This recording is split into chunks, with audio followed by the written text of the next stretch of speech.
Hi, so we've had some very interesting interviewees, and we've got a very interesting interviewee here. Welcome, Jamie. Jamie Arkin from AIfluence, and I'm guessing it's AI. Yep. So tell us a little bit about what you do. You're based in Nairobi. Yep. So I'm based in Nairobi. AIfluence is a Kenyan organization, and what we do is interesting. It's this intersection of technology and social marketing. Right. So the world of influencers is here, right? We have to respect that. However, when we're working in Africa, one influencer doesn't fit all. But then how do you find people in rural Nigeria who can speak to a population? And that's where the AI comes in, is AI helps us use the back end of social media to look for open social media profiles. Right. To say, okay, we want to work with women in northern Nigeria who have families and can talk about childhood vaccination. We want to work with young people in Kenya who are interested in peace building. And so the AI helps us find hundreds of people that are the right fit for each social marketing campaign we work on. And then it also helps us evaluate the campaign. So we can look at the comments that come through from any of those posts and say, what's the sentiment around them? What trends are happening in the responses to the campaign? Very interesting. Yeah. So we're looking at the gamification, we're looking at behavior change through gamification. And obviously AI produces a lot of opportunity there in terms of profiling people's behavior as they progress through the game. And it responds to, well, the MVP is designed around responding to people's behaviors and machine learning how they behave and changing scenarios along those. And I've found we're building it in gaming software. So the development of technology as a result of COVID is one of the few positives that came out of the campaign or out of the pandemic. What happened in your space as a result of COVID? Yeah, so what you see is, there's a very gradual increase in social media penetration across Africa. And then for the first 2 years of the pandemic, hockey stick happened, right? So we saw, over 20% increases in social media penetration in many countries. So conversations I used to have, which were, social media, not everybody's really using it, It's not really here. All of a sudden, people who maybe were interested, we're now sitting at home and saving some money that could be spent on getting a smartphone, getting online, and once you're on social media, you're not coming off of it. So it's been amazing to see that proliferation, which actually increases our ability to communicate with people in a more cost-effective manner and in a more relatable way. So the way people used to have to receive information through radio ads, you change the channel when the ads come on because you're waiting for the music.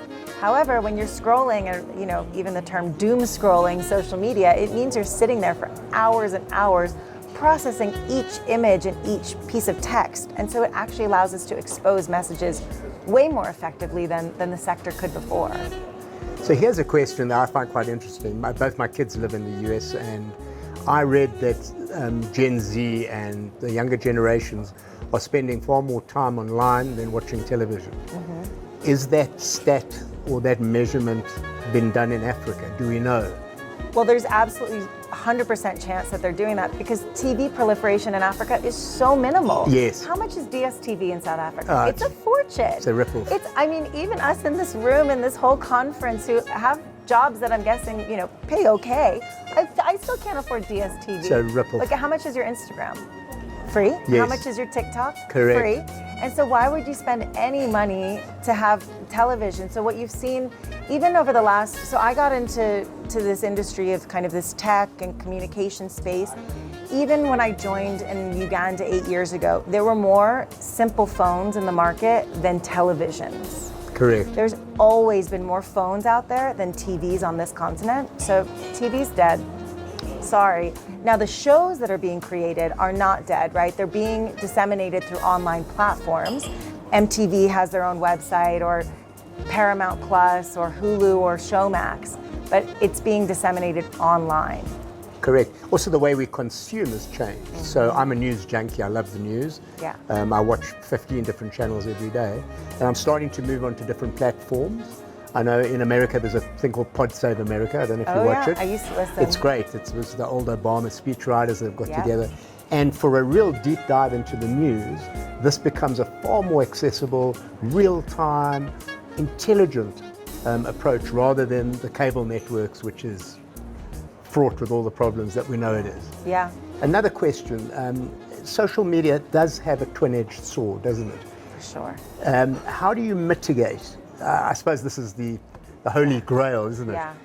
How do you mitigate against the rabbit holes, the disinformation, the misinformation? It's a trick. It is really complicated, and I think that there's a few layers. Is one, we do need to self-regulate, right? We need to say, I have a timer for myself, 1 hour a day on social media, period. And when I hit it, which I don't hit it often, but I know that everybody has their own, how they spend their free time. Yes. You have to self-regulate to say, I'm only going to spend 1 hour on this or 2 hours on this. We have to regulate our children. That's the biggest concern I have, is that next generation who's not spending any time face to face, and parents are accepting that is okay, and it's not okay, right? And the exchanges you get between people online are not the same. So that is another big part of it. And then I think around the mis and disinformation, it was really interesting. I talked to somebody from the WHO, and he was telling me about the way misinformation is created in the US finds its way to Africa within a matter of weeks or months, but it's the exact same misinformation and disinformation, which we're such different cultures. How could it be the same? Well, somebody's paying it to happen. Right. And so the WHO's perspective is we need to flood the market with as much accurate information as there is disinformation. And the truth of the matter is we don't do that. When we're looking at people who are intentionally trying to create confusion and problems in the health space, the counteractivity of it is often getting in its own way. We're saying, oh, but not everybody's on social media. We need to look at radio and posters and in-person activities. So we're actually taking those dollars and we're spreading them apart. Whereas the baddies, the disinformation folks are really, really bearing down. And so I think that's a huge point, is continuously flooding the market with correct information. Big piece of it. Fantastic. Yeah. Love your work. Cool. Thank you so much for spending time with us, and I hope you enjoy the rest of the conference. My pleasure. Thank you very so much. Yeah. Jamie Arkin. Cool.